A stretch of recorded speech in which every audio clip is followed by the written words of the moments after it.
Hey y'all, welcome in today. This is a casual Ask Me Anything Q&A day here. My name's Pat Flynn, here to help you make more money, save more time, and help more people too. Throughout the entire week, we talk about and tackle topics related to you and your online business. Today, we put them all together in a Q&A. You can ask me literally questions about anything you'd like other than my home address or credit card number or social security number. Any of that personal stuff is no-go, but anything else, happy to answer your questions today. This hour's going to go by really quickly. Thank you so much for being here. If you're here live, say hello to your friends. If you're here watching the replay, hashtag team replay in the comments section. And we may have a special guest today. Maybe. We might have a special guest. We'll see. But for right now, let's enjoy the intro. If you have a question, type in the word question in all caps, followed by your question. And also, if you're a member here, one of the green names here in the chat, then use your question emoji as well. Let's have some fun. Thanks again for being here on day 179 straight of the income stream. This is the income stream to help you achieve your dream, all while we keep it clean. This is the income stream. It's the kind of show where you can come and go, but then you leave inspired with no fee required. The income stream with Pat Flynn. Yo, welcome. We got Kayla in the house. Good to see you here. We got Destiny. How are you, brother? Morning, AV. Great to see you. We got Peasant Uprising. Oh, says Contempo. Great to see you. Shonda, great to see you as well. I see a question here already coming from Ankur. What's up, Ankur? Thanks for being here today. I have to start making money online, but I have no clue whatsoever what to do because I can't for a long time. I gotta pay the bills. That makes sense. Thank you. And again, Michelle, thank you so much for the super chat. You were amazing. Super chats, payments, donations, fees, being a member, not required. Any support I happily will accept, obviously, and then pass that forward to those who we support every month. This month, we're supporting teachers. Thank you so much for being a teacher. If you are one or if you happen to know one, let's thank our teachers this month. But to go back to your question, Ankur, we can completely understand this because there's just so much we could potentially do. It's so overwhelming. There's a million and one things that we could potentially do. Here's what I'd recommend for a limited time. In fact, just probably for the next couple weeks, a course I have that teaches people how to get started is in fact free right now. If you go to smartpassiveincome.com/toolkit, one more time, that's smartpassiveincome.com/toolkit. In fact, I'm going to take you there right now. Smartpassiveincome.com/toolkit. I have a course there. It's called, well, there's a bunch of free resources here, but this course is called Smart from Scratch. It's normally $249. We've given away over $3.5 million worth of this course during the pandemic. Go ahead and check that out. It's going to literally help you get started because it'll help frame your mind around how to get going and how to remove all the overwhelm and how to just take it step by step. If you need to pay bills, however, just know that starting a business does not happen overnight.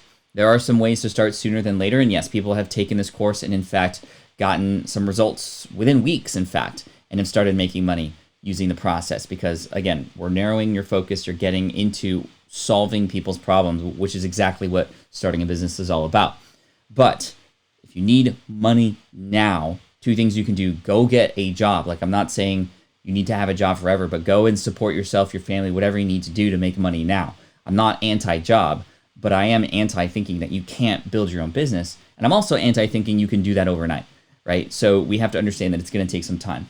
Secondly, the quickest way to make money online is not to build a website, not to get on social media, not to do any of that stuff. You find a group of people or a person who needs help and you help them. Even just finding one single person and starting there. All right, so what I'm going to do is two things. Number one, I'm going to put on some music in the background because we like to have some music in the background. Number two, I want to invite our special guest on the show today. You might know this person. You've heard this person's name before. Quickly, any guesses on who this might be? I think there might be some people in the house who already know, but she's going to be here for a few minutes just to say hello, answer some questions for you, and we'll have a good time. So let's bring her in. I'm gonna dial her in. Just kidding. I'm not gonna dial her in. I'm gonna bring her in right here. This is my daughter, Kai. Say hello, Kai. This is the camera you're looking at. I know you're going to look down here where you are if you want to see. But you'll see the chat here. We got Manos who says Kai. Hi. Kai knows Manos from our Twitch stream. Michael, also known as Rude Poop on Twitch. Yes, Destiny shows here too, Boris. So, yeah, if you have a question for Kai, she's a brand new 8-year-old. She just turned 8 the other day. How's your birthday? Good. It's good. We got in the pool. We're gonna have some fun with some friends later today, right? So, what do you want to talk about? How about let's talk about something that I know that you're starting to get really good at, which is Fall Guys. Do you want to explain to everybody sort of what Fall Guys is? Kai? Fall Guys is a game where you earn crowns if you survive till the finals and you're the last person to stay alive. Kind of like Fortnite, where you but there could be certain types of teams in Fortnite, and How many people do you start with in Fall Guys? 60 or less. 60 or less, right? And so how many rounds about do you play? Because every round, certain people get eliminated, and then there's another, mini game, right? Somebody said, Kayla here said that my daughter heard Kai say hi and started waving. She's a year old. Wow. You have a year. You want to wave hi to Kayla's daughter? Hi. Let's see. Oh my gosh, she looks exactly like you. Little mini me, but much prettier for sure. How do you like doing school from home? Good. It's good.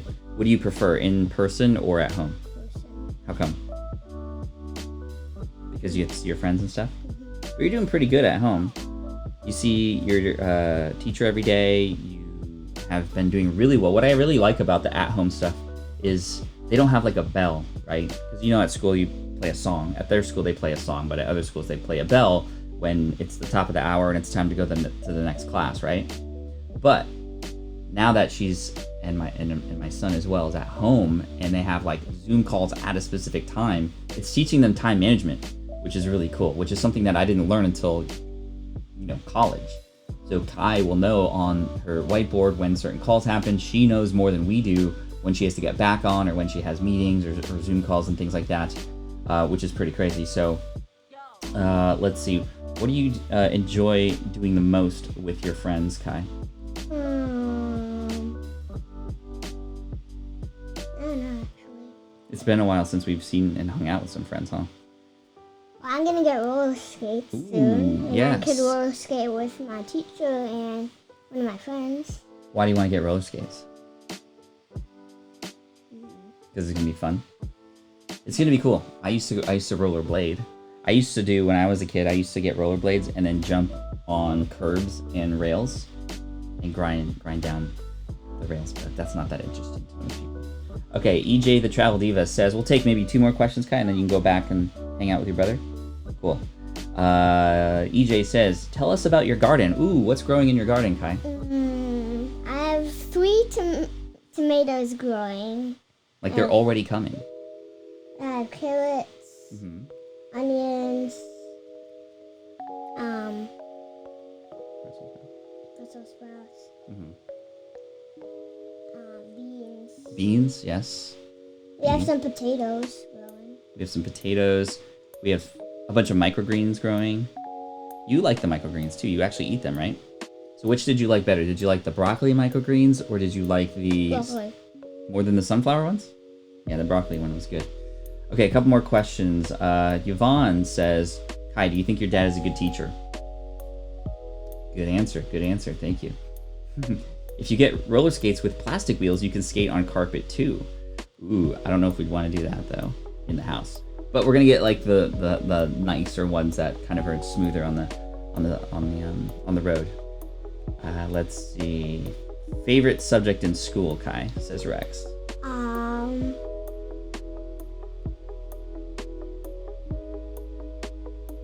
There's all kinds of subjects. There's math, there's science. I haven't done math or science yet.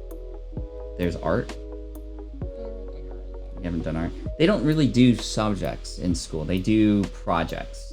It's interesting in the school that they do. Everything is project-based learning, meaning there's a real-life situation that they have to build a solution for, and they teach math and science and writing and reading within that. It's not like, hey, here's a chunk of time to learn reading or a chunk of time to learn. It's all kind of interrelated, which is pretty cool. You want to answer a couple more questions or you want to go?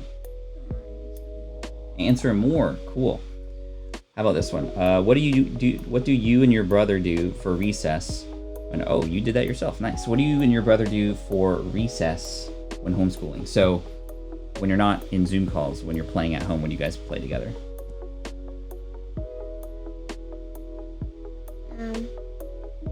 Play Fortnite. What did you guys do yesterday in the garage?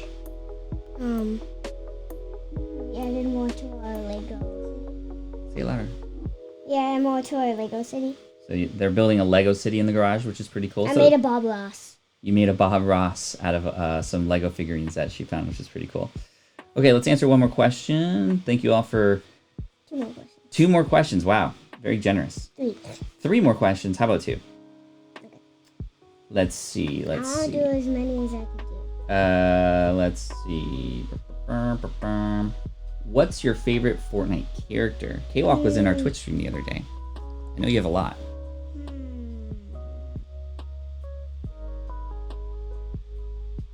Probably the Riley skin I was using. The Riley skin? Mm-hmm. So in Fortnite, you can get different skins. They don't have an effect on the gameplay, but there's a whole bunch. This is why Fortnite has made billions of dollars, because people like us play. We see a new skin that's available in the store, and then, In the it's morning cool. today, I leveled up and got 2 more levels. I got the Groot skin and the Groot edit style of one of my gliders. Nice. Love it. Okay, let's take one more question, Kai, and then I'm going to answer some questions about their stuff. So let's maybe go up here. Maybe down here. Let's see.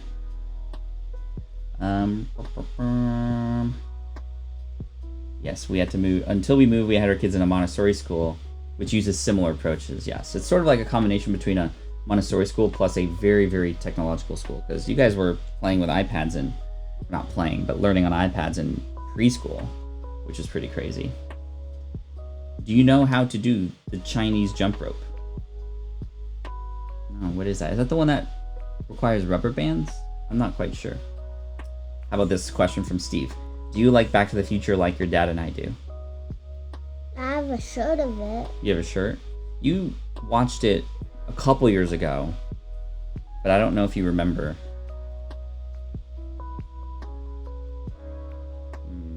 Let's go down. One more question. K-Walk thought it would be the Jessica Walters. Who does Jessica Walters morph into? Jennifer, excuse me. Who does Jennifer Walters morph into? She-Hulk. She-Hulk, that's right. Cool. Fortnite did add the regular Hulk, so they put She-Hulk. Mm-hmm. But they put the Hulk Smashers. They did. Okay, I'm going to answer some questions about everybody's businesses and stuff. You want to say goodbye to everybody? Bye. Bye, everybody. Thank you. Thanks, Kai. You're awesome. Can you close the door on the way out, please? Yay. Her first guest appearance on the show. That's cool. Her brother's been on a couple times. In fact, her brother and I have a podcast together, which we haven't recorded an entire season yet for season 2, but he's had other interests. Whatever the kids are interested in, I want to get involved with. I don't want to force them to do anything. And for a while, it was the podcast, and then we've moved on to other things. Whatever the kids get involved with, as you can tell, I'm into Fortnite as well. I'm into Minecraft. I'm into Fall Guys. All these games that the kids are playing. I just want to be involved with them. That way, I can understand the language and understand their lingo. What's really cool about this is it's very similar to business, right? Know who your audience is, and our job is to coach our kids. Our job is to help them become better citizens. And the more that I can understand where they're at and how they're talking and the things that they're involved with and into, the more likely that I can, speak the same language as them. And it works. We even use some of the games that we play as part of our conversations at dinner time together, so that we can kind of say what we're excited about and talk about certain things that happened the last time we played and all that kind of stuff. So, yeah, and she actually asked to be on. And also Manos, who is here in the chat, inspired that on yesterday's Twitch stream, because Kai has been very comfortable now on the Twitch stream. She was like, hey, I want to show my face. And I was like, are you comfortable doing that? And she's like, yes. Can I come on the income stream? And I was like, okay, you can come in for a little bit, which is pretty cool. So Bernard said, Kai wished for this, and you used my suggestion regarding weekend. Yep, Bernard, you were involved too with that. Thank you so much. Contempo Coding says, my 8-year-old daughter made a makeup vlog the other day, and I edited it for her. Oh my gosh, that's so cute. I love it. Okay, let's answer some more questions. Whatever questions, again, you might have, I'm going to answer them for you. Okay, let's see. Big Poppa says, I need a good lead magnet and was thinking about lead quizzes. What's your thoughts on lead quizzes as a lead magnet? Is lead quizzes a brand? Whether it's a brand or not, quizzes are a fantastic, not necessarily lead magnet, but it kind of is, but it's not a downloadable in the sense, but it's more of a experience, really. I mean, I think quizzes are fantastic, and I think it's the future of where more lead magnets are going to be. There is a tool that I recommend called outgrow.co, which you can check out, which can offer you quizzes that are based on calculations, based on different data and algorithms that you can yourself put in. So calculators involved within that as well. But yeah, I think that's a fantastic idea, so long as it's a quiz that provides an answer that people want. You know, like there's quizzes I've seen in the fitness space about, you know, what's your body fat percentage and how can you improve it. So you punch in all the information and you want to know what your body fat percentage is so that you can make the right decisions as to what exercise regimes or what food you should eat, right? In the space of online business, a quiz related to maybe what you like to do and what you don't like to do. That way you can kind of build and fine tailor a business that works for you. You know, hey, you don't want to meet in person? Great, don't do one-on-ones. You can do this online course thing instead.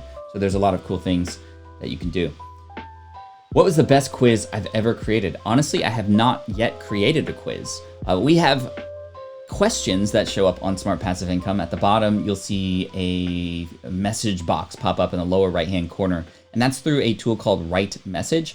But that's more of a surveying type of thing versus a quiz that provides a certain answer that people are looking for. So we have yet to even come up with I have some ideas. It just is lower on our priority list, so we haven't created them yet. Kai made my day. I think I'll be able to happily study after this. Manos, I know that you have a test coming up for your MBA, a speaking test. Let's all wish Manos good luck with his exam. Question from Destiny. How do you book guests that are really big? Who do you approach? What is the best way to get a yes? So there's a couple ways to do this. Number one, ask if you already have a relationship with them, obviously. Number two, if you don't have a relationship with them, try to build a relationship with them first. The best way to do that is to actually get introduced by somebody who may already know that person. So an introduction means a ton, right? It elevates your authority and your ability to get a yes from them to be on your show much faster than sort of just cold out reaching out via email. A third way to do this is to understand what they have coming up on their schedule. So they may have, for example, a book coming up or a launch of an event or something. You can position your ask in a way that serves them. Always come from a place of service. This is how I got on Gary Vaynerchuk's radar, is I asked him and even some of his team members if he could come on the show because I want to buy a number of books, I want to share and give away a number of books, and that was something that was able to convince Gary and his team to offer me 20 minutes for an interview. Also, if you happen to be a student of this person, crush the results with whatever it is they're teaching you, and then go and convince this person that you are going to express how you've helped them a ton, right? This is called the teacher's pet strategy. It might even have you be featured on something that they have, whether it's a sales page as a testimonial, you might get a link, or you might be written up in an article, or you might be able to be a guest on their show. I've done that before where I was a guest on several other bigger bloggers' shows when I first started because I took their advice and I implemented it, and I got some results there too. Great question, though, Destiny. Question from EJ. In ConvertKit, after I make a sequence active, can I continue to add to that sequence? 1,000%, yes. And I would encourage you to do so, to continue to tweak, to continue to see those numbers, to see how you may be able to improve those numbers over time.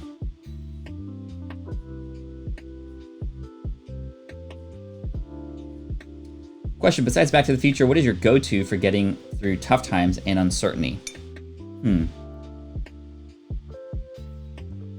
So conversations with people who I know are supportive, with my wife, with people in my mastermind group, with other friends and colleagues in the space who I know. We all have gotten through some tough times. Hold on, I got a text message. from Kai. I'm going to give her the link.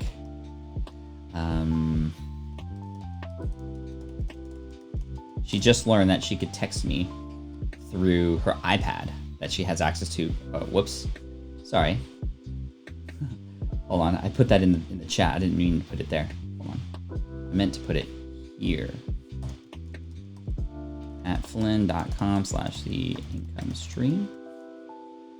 How do you type the stream you're doing? Okay, cool. Let's remove that. I think she wants to watch, which would be pretty cool. And maybe watch herself, which is really fun. I love getting the kids involved in what I do, even in just little micro moments like that, because it really, like, my kids know I'm in here quite a bit. I mean, 179 days straight. To come and see you guys interact with them, and thank you so much for asking great questions and for participating and for allowing her to get excited about coming on the show. In fact, she wanted to answer even more questions, and I'm guaranteeing that she will want to come back for sure. And then we'll bring my son on too. He's a hoot. He answers questions in a very different kind of way. Okay, let's see here.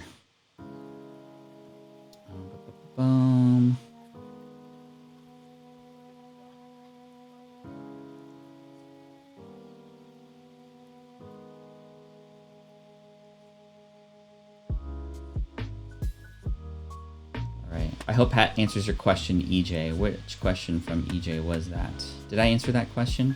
I think I did. It was about ConvertKit, was it not? Back to the Future 2 and 3. Your thoughts?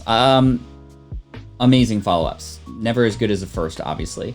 But number 2 was so genius, and there were a lot of things about the future back when this movie came out that were predicted and were true. Super thin televisions, Skype calls, iPads. These things were predicted ahead of time in this movie, which was super cool. And I really, really enjoyed seeing how they tied everything together and how they mashed number 1 with number 2. Number 3 was my least favorite, but it was still great. Kids, actually, they like number 3 the best because it's Western, it's fun, it's sort of slapstick a little bit.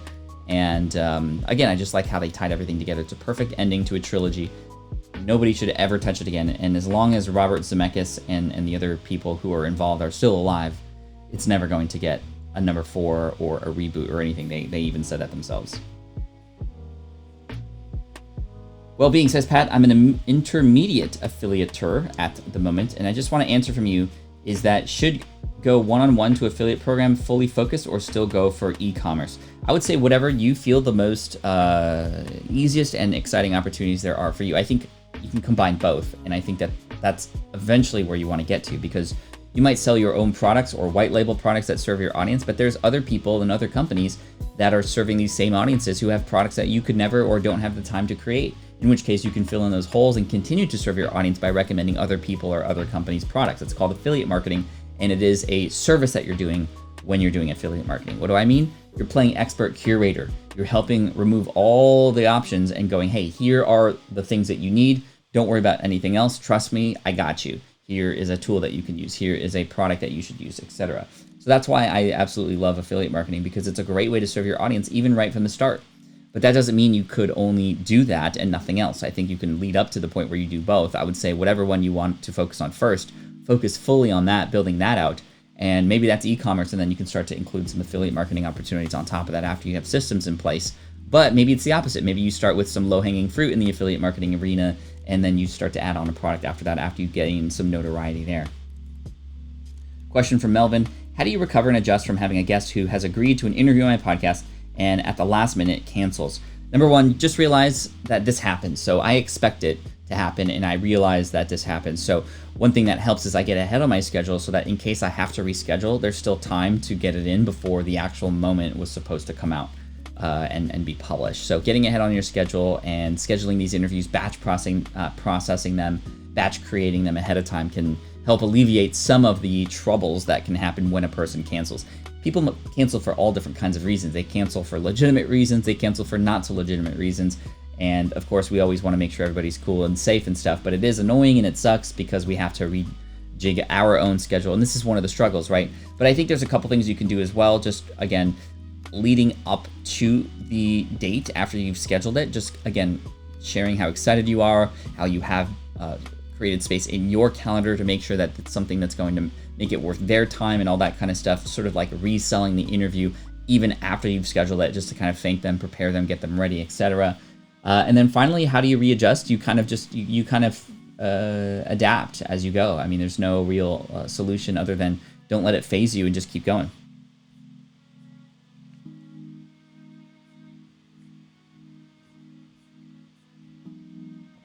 Save like a bear. Do you want to bring FlynnCon to the UK because Back to the Future the musical will be here next year? I just want to bring FlynnCon back in general because, yeah, I'm missing it, and I don't know what's going to happen next year. We have so many people who've bought tickets from last year who have saved their ticket for next year, and again, I'm just like, what's going to happen? How are we going to make this work, and are we even going to be able to do it? If we are, we're going to make it happen for sure. Now, whether or not we can move it to the UK or do a version of that there, I don't know. I think I would fly out to the UK just to see that musical, though. That's for sure.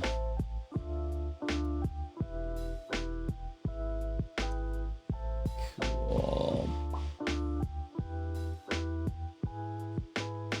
EJ, did I miss a question that you had?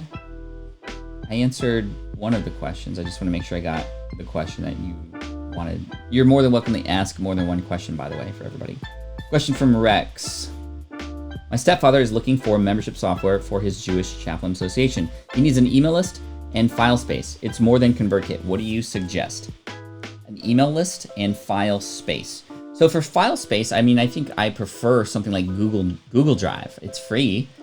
If not, you can use Dropbox, which will integrate, and you can, from either of those services, get a link that you can include wherever you want to have your membership. If you have like worksheets or other things that people want to download, I mean, having your files on Dropbox and or Google Drive is the easiest thing to do. Typically, these softwares do not include file storage space because file storage has been taken care of. That solution is already existing in Google Drive or what have you. For membership, if you want more community-oriented discussions, I would recommend checking out something like Circle, circle.so, smartpassiveincome.com/circle. If you want to check that out, that's our affiliate link. Excuse me, so I do get a little bit of a commission if you go through that link. But Circle is what we use for SPI Pro. It's really amazing. You can check it out. You could also check out Mighty Networks. They both have the opportunity for you to, in fact, upload files and things like that, or embed. Or actually, no, it has really good embedding. So you take the link from Google Drive or Dropbox and you can pop it into a discussion or conversation there or a category. You can pin posts and comments to include certain links at the top of those different categories. It works very similarly to Slack. It's sort of like a Slack plus Facebook groups marriage that is perfect for us to use. Mighty Networks is a little bit more of a learning curve and more involved, but it can potentially work too. ConvertKit would be used for email. So, I mean, you might want to check out maybe something like an all-in-one platform like Kajabi, Kajabi, if in fact he's not happy with sort of just kind of integrating all the different solutions together. It might be easier to try to get up on one platform alone. I typically don't recommend that because Kajabi is sort of like, you know, B plus for each of those sort of things, but they're all within one space versus A+ for Teachable for courses, A+ for Teachable for ConvertKit, A+ for Circle for community. Question, do movies, sci-fi like Back to the Future, Star Trek, predict tech of the future to inform it? Are designers working to create the tech of their childhood dreams? Wow, this is a very deep question.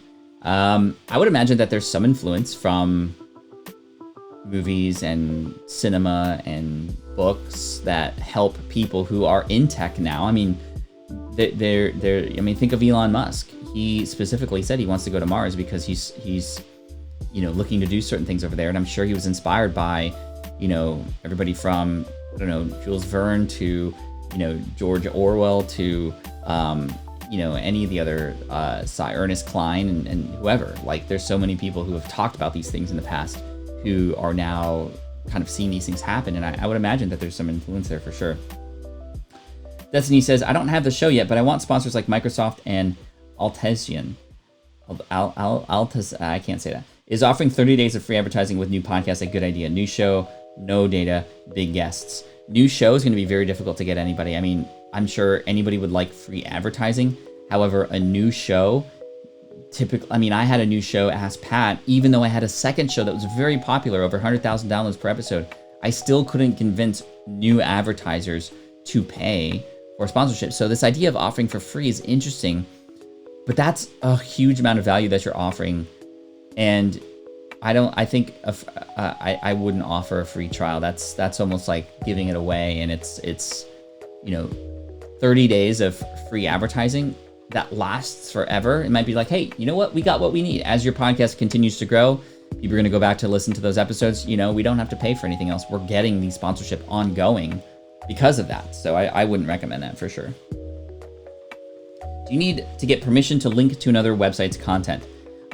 In general, no. You don't need to do it. In fact, just give credit to where credit is due and where you get your ideas from.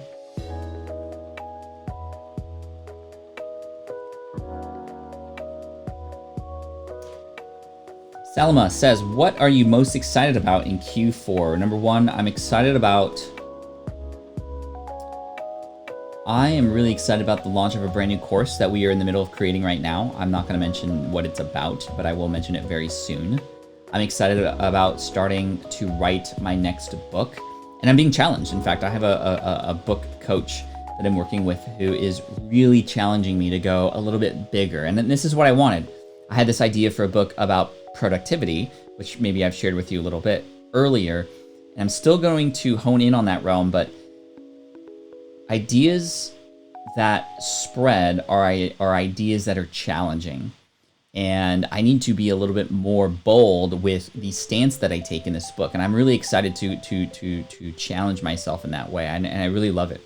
When you think of these things that are conventional, things that people are used to doing, it's the books that flip them on their head that make people go, ooh, that's different. And if you can explain it, if you can teach it and have it work for people, I mean, that's the formula for a book that can spread like wild. I don't want to say that can go viral. And man, I can't even, wildfires are happening. There's a virus in the world right now. I can't use those analogies anymore because I feel bad. To go big. We want to go big. Anyway, those are the two things that I'm really excited about. Why not FlynnCon virtual? Because FlynnCon was built for the in-person experience. For example, there's a reason why we have a 1-hour presentation and then 1.5 hour break before the next presentation, because I know from my own experience in going to events that it's those magical moments in the hallways where people are meeting each other, passing each other while going to the sponsors area and getting food with each other. Like, we built that into FlynnCon. That's impossible to do with the way that we want to do it and how we structured the conference to do in a virtual setting. Virtual settings are fantastic. You can absolutely crush it. In fact, Grow with Video Live from Sean Cannell was probably the biggest conference that I've ever seen that has done so well with making people feel like it was at a live event. But still, the way that we build FlynnCon is not for content. It's actually for connection and communication. And that's not going to happen in a virtual setting. Common Sense Philosophy. Hi, Pat. I just want to make a shout out to you. Your live streams have helped me greatly to rebrand and, more importantly, act. Hashtag Team Flynn for the win. Love it. Well done, Common Sense. Appreciate you. Good job. From Grandma Goodie. To advise a kids ministry on instructionals designed for online education. May use affiliate links for tools and techs. Worth it? I mean, I would say so. You're, number one, going to help people do something that they probably are maybe not as great at. You have experience already. It can get your name out there. You can get some love back after you serve this person or people. Save like a bear. You can sleep in my car if you need a place to stay when you see Back to the Future the musical. I'm generous that way. Thank you. I appreciate that. I'm sure we'd be able to get like an Airbnb or something, but I that means a lot. Salama says, what areas of life do you set goals in? Family, number 1. Finances, number 2. Health and fitness, number 3.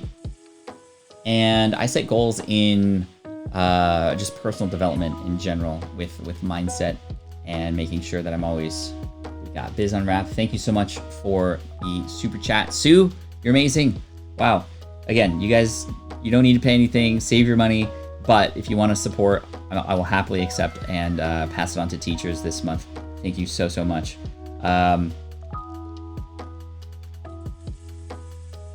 Yeah, those are the areas of life.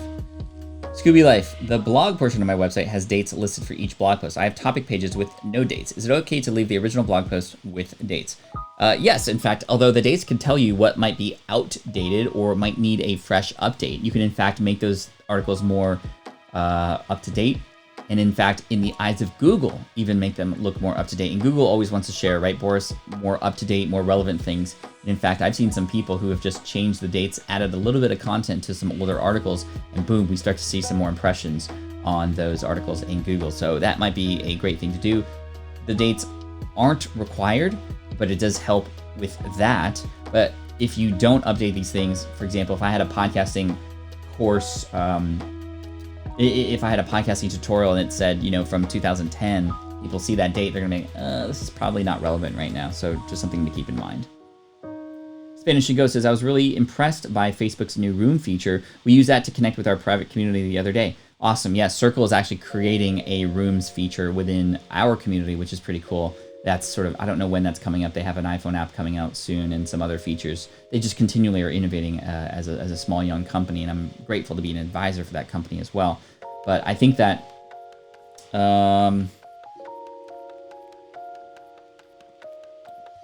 whenever you can get within a large group of people, that's awesome. But like at FlynnCon in the hallways, it's those smaller clusters of people where the magic happens. And I love that Facebook is creating moments like that virtually. I think that we are seeing this on Zoom as well. Zoom has Zoom rooms. And I think that a lot of other community platforms are going to offer the same thing too. GovKid Method says, I feel like I bounce too much off my girlfriend as it relates to my business. She's pretty great about it, but I feel bad sometimes. How do you navigate personal relationships and business? So my wife, I know, just does not care to hear about all the ins and outs of my business. She's totally there and will listen, but I just am trying to be a little bit more empathetic to sort of what does she want to talk about, right? So for all the things that I want to talk about, I actually will try first to figure out what she wants to talk about first. So I would, even in my relationships, I come at it from a serve first approach. Boris, thank you so much for the $2, my friend. I appreciate you for the super chat. So I think that I try to even it out. If I'm talking about something on my end, if I'm having some trouble or whatever, she's always there. She's here and she loves to hear it, but doesn't necessarily know how to help. And I know she feels bad sometimes because I might be going through some stuff and just am kind of bouncing things off of her. But you know what? I try to offer myself as a shoulder for her to cry on, or to offer and express whatever she's feeling too, or whatever she's excited about as well. So I just try to kind of keep it going back and forth, and always trying to be aware and ask, just to make sure, hey, like, do you mind if I share some stuff about this? And, be okay if she says, no, I'm not really in the mood right now, and that kind of thing. Just, it's always about open communication. Cool.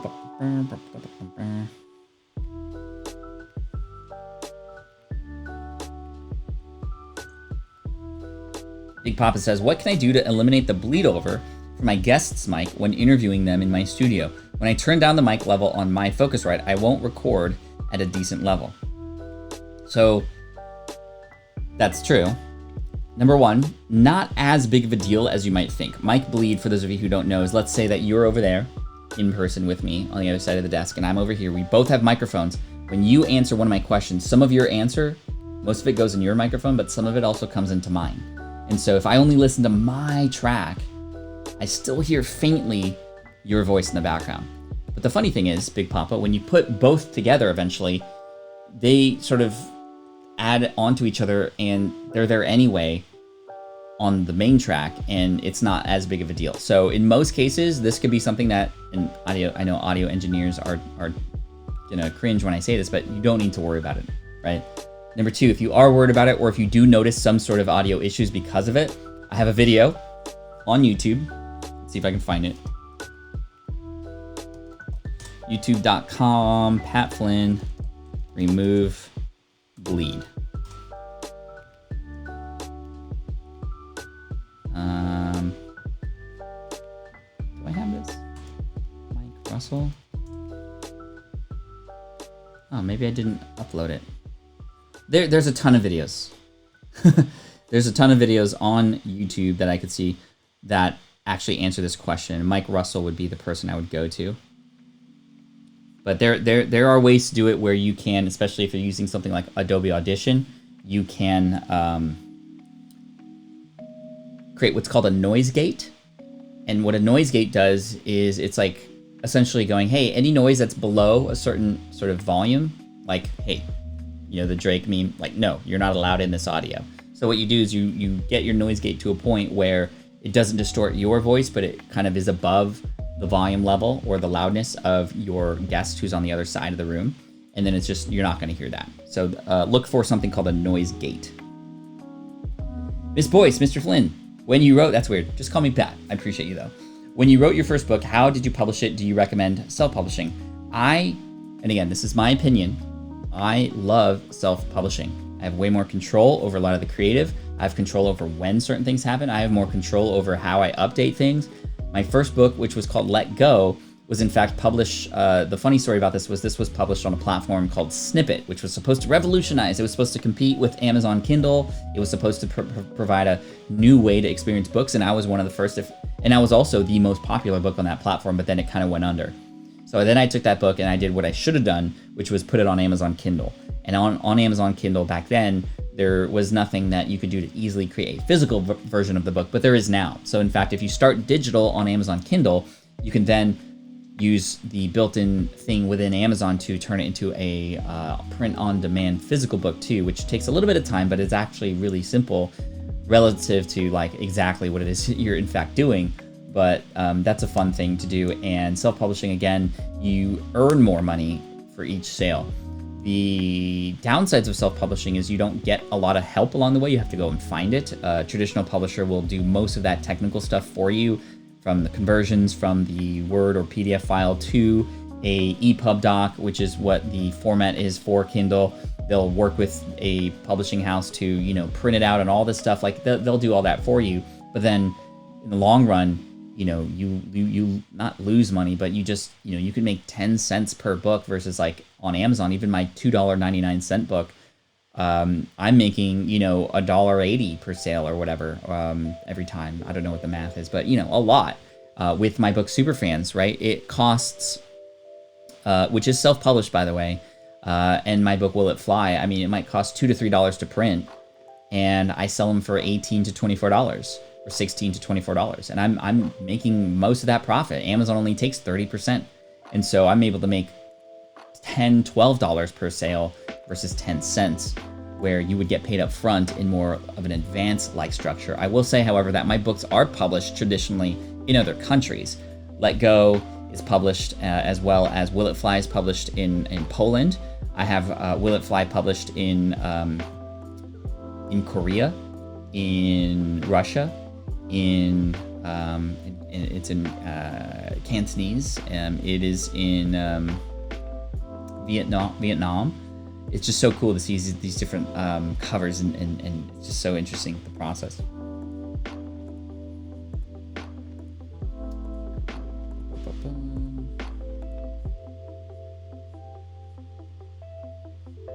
Let's keep going. Great questions today, everybody. Thank you again for being here, and I hope you have a great Sunday. What do you all have planned today?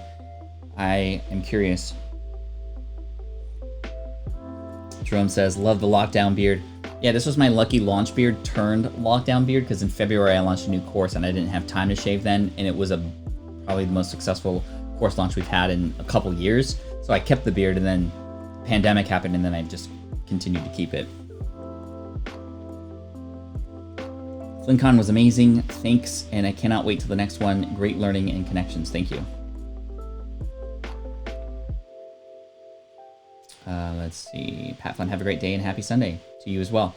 Today we have some friends who are going to come over, and when this is like literally the third time since March we're going to hang out with some friends, but they're going to come into the backyard. We're going to lay a blanket down. We're going to have our masks on. I mean, we're still taking things under precaution. Plus they have young kids, so we want to make sure, you know, we're teaching even our kids, you know, still social distancing kind of thing.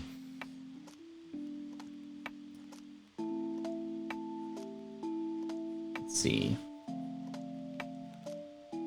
Destiny says, I missed your presentation from Friday with Sean Cannell. Do you have a recording that you can share of your talk? I really want to listen. This was like a $400, $500 conference, so I'm not quite sure I can get access to that. But I will say I had a really good time there, and this audience was video-centric, right? So I knew that if I brought my A game when it came to video like in this sense, where I could have like different things pop up on the screen, it would blow their minds, and it actually did. In fact, the entire crew who worked that event couldn't stop talking about the way that I was able to engage in a live setting. And thank you, because I've had a lot of practice up until last Friday to make it happen. I even had a third camera, which I don't have set up right now, but I had this camera, I had this camera, and then I had a camera in the back to like overlook my setup. And then every once in a while, I'd be like, hey, you, even in the back, I know you're not paying attention right now, but this is important, listen.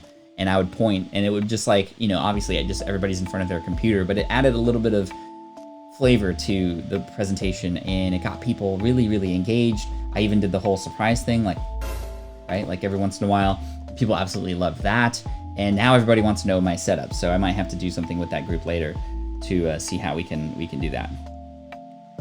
Rhino Dog, I was asked to be a guest speaker at a virtual conference in November. What kind of lighting should I look at?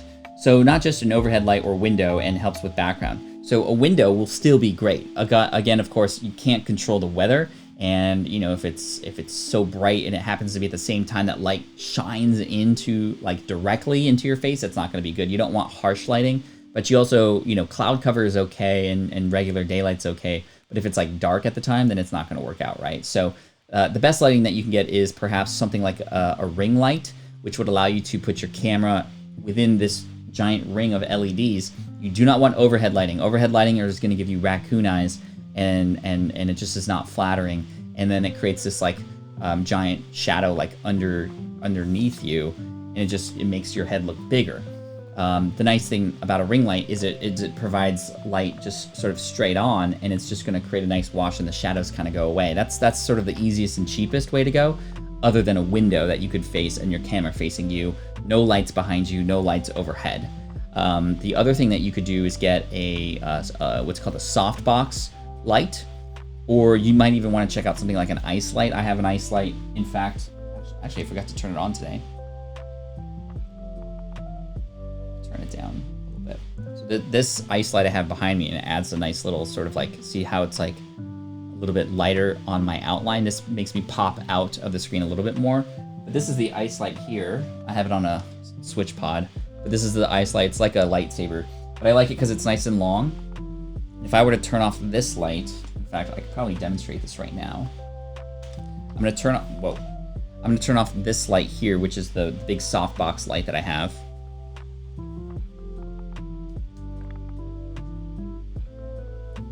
So you can see how dark I am. That's crazy, right? This is what you don't want. Light behind you, and you're dark. You don't want that. So this, if I put in the corner, face me at like a 45-degree angle. Let's brighten it up a little bit. So you can see this works pretty well. Now this is not, this is a little bit more direct, which is why you see behind me. I don't know if you could see the shadow, sort of like, I'm noticing the shadow on the shelves back there, right there. Now the softbox is nice because it softens the light, but this ice light does a good job. And again, I have no other lights on other than just the lights behind me and this one single light at a 45-degree angle, and you can change the brightness of it too. But let me put this back here. See, now you see the highlight, but I don't have that front-facing light. I need that front-facing light.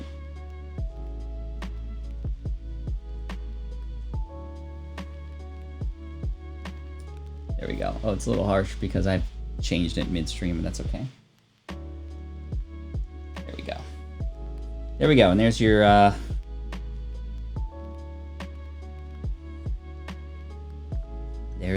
little lighting tutorial for the day. Would you work on Zoom with a classroom of kids on the other side? Noise gate. Would that work on Zoom?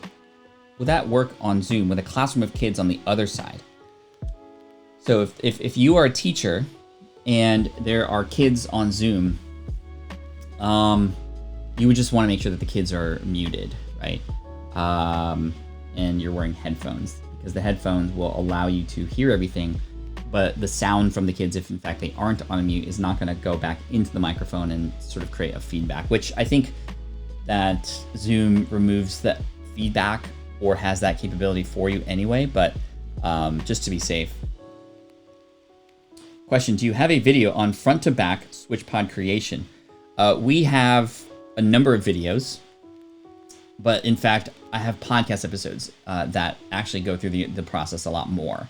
If you go to smartpassiveincome.com, and in the search bar at smartpassiveincome.com, just look up switch pod. You're going to see a couple podcast episodes one at the very beginning before we even launched, and then one sort of post-launch, sort of what we've learned, and you'll get a really good understanding of the journey there. All right, Tondaleya says, what is your morning routine before the income stream? Do you meditate, pray, exercise? Definitely some like 5 minutes of meditation, not right before, but sometime after I get the kids ready for school, get them breakfast. I'll probably, I come in here, just make sure the systems are all set up, and I check out the chat to see if people are there and, you know, the time is right and just the links working and all that stuff. And then I just sit down and kind of reflect on, okay, well, what do I want to get out of this income stream? How might I best serve people? That is sort of like meditation, but it's about the income stream, right? So I'm just always visualizing how can I make this stream the best possible. And I know that even though there's a load of people here, I want it to grow, 10 times bigger, and it's not going to happen overnight. But as long as I approach it as always trying to best serve you, that it's going to get there. And yes, I probably haven't been as active promoting this as I have been creating it, but I know that just the more I put it out there, the more time I give it, the more likely it is going to attract even more people. I want this to be the undiscovered thing that people finally see and spread, and it just might take one or two people to really share it to make that happen. And I'm just kind of just remaining consistent and getting better every day, just trying to get 1% better every day. I also think about, okay, well, what's the one thing I want to improve today? Maybe I want to improve my storytelling. Maybe I want to improve my lighting today. Maybe I want to improve my engagement and try to do the camera flipping a little bit more. I don't know. I'm always trying to improve though. And then I will usually do a little bit of some movement of some kind right before right before I go live, whether it's some jumping jacks or push-ups or something, just to get my blood flowing. The routine definitely involves coffee right before the income stream, #coffee for life. And yeah, that's kind of the routine right before. Destiny Show says, how long does it take you to write your books on average? How much help do you enlist? So my first book took about a month and a half to write, but it was because it was my own story. I had told that story before, and just to put it in book format didn't take that long. And it was just me because nobody really knew the story and was going in the depths of my brain like I was during that time. With Will It Fly, that took a year and a half. And I enlisted help after 6 months of failing. And then it took about a year working with this coach to really get it out of me and then turn it into a Wall Street Journal bestseller, which was pretty cool, even as a self-published book. And I'm very thankful for that. But that took a long time, but I'm very thankful because that book has launched a lot of other people's businesses. Superfans took about a month and a half to write, but only after a whole year of outlining it and having presented on that topic before. And I did get help, but not as much help as I did with Will It Fly, because I had just written a book. And with this new book, I'm enlisting help as we speak to wrap my head around the topic. I really want to nail this topic in such a way. I don't want to start writing until people hear the concept, that I can express this concept within 10 seconds and people go, oh my God, I need to read this book, or that is so compelling, I need to open and read it now. That's where I'm going to be spending most of my time, in fact, within the next couple months before I actually put hand to keyboard.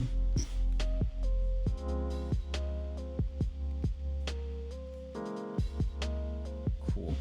Awesome.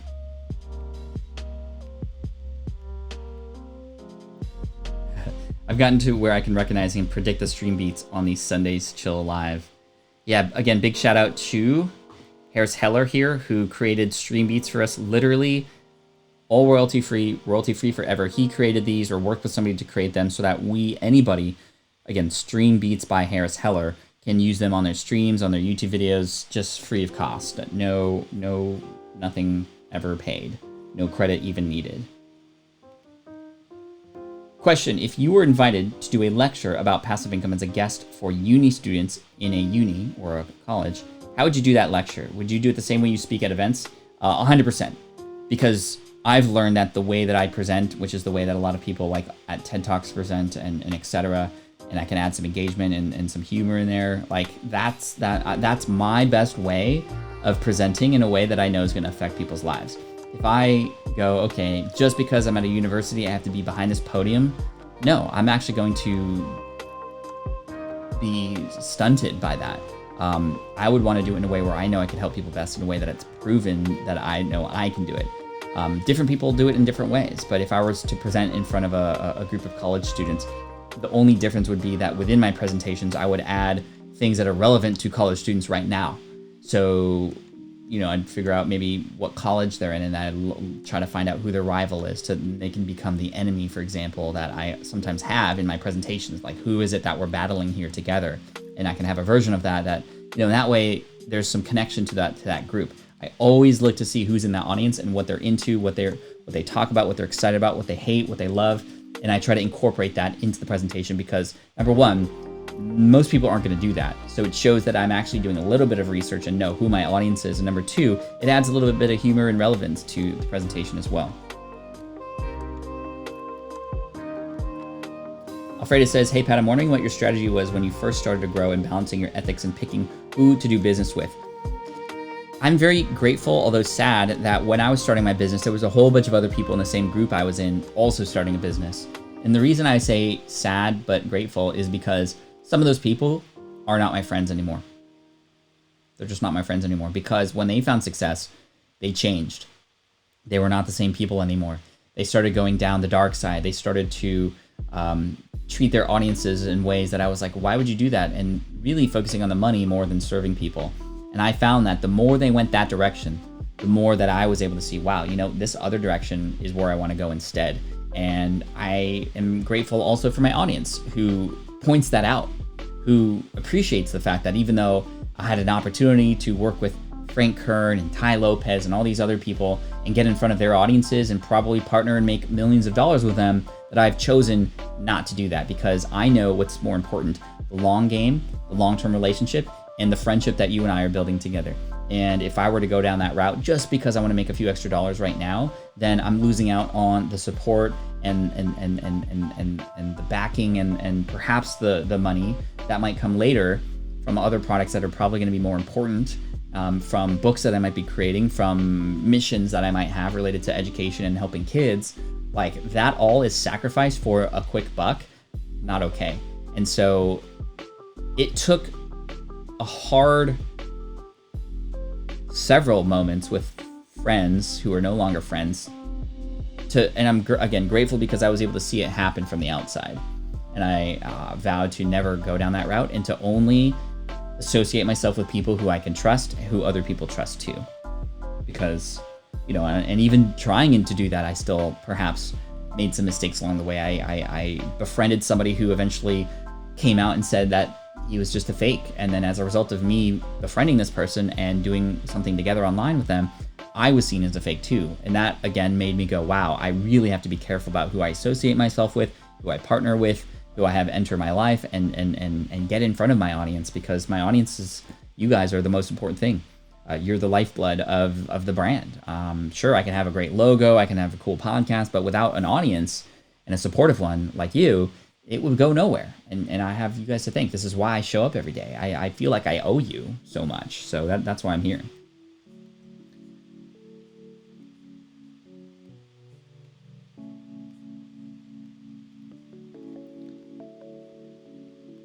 Let's see. Jamming says, if you speak at someone else's conference, do they own the rights to your talk? Are you not allowed to share it on your own media?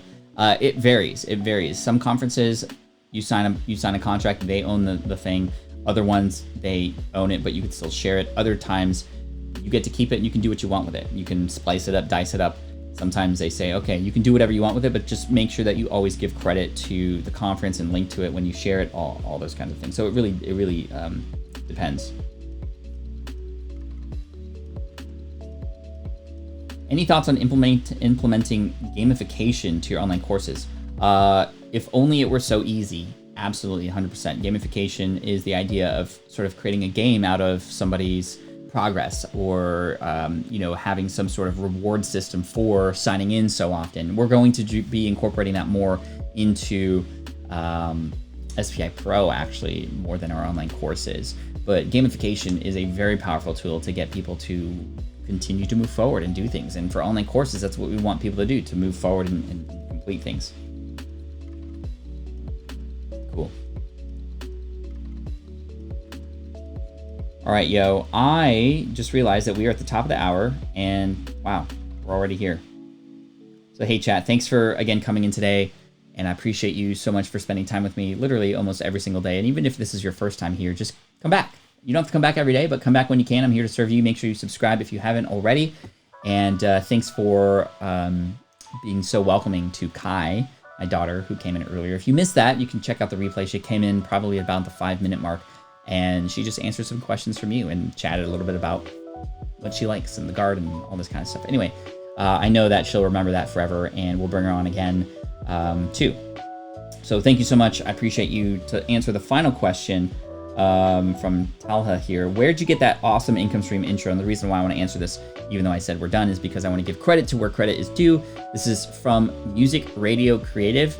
Check out Mike and Isabella there. They created this for me. I just gave them lyrics and a little humming. I hummed it, and they took it and ran with it, and they have access to all these amazing musicians to create something like that for you. Music Radio Creative. Tell them I sent you. Thank you all so much for today. I appreciate you, and we'll come back tomorrow. Tomorrow we're going to talk about something a little bit more specific, probably online courses, to be honest. And I'm excited to chat a little bit more about online courses, what makes a successful online course, how to launch it, how to market it, and we'll start to dive into that tomorrow. So come back tomorrow if you can, 9 a.m. Pacific, 10 a.m. 9 a.m. Pacific, noon Eastern. And this is the link to remember, patflynn.com/the income stream. I know a lot of you go into YouTube and you search for Pat Flynn live stream, Pat Flynn the income stream.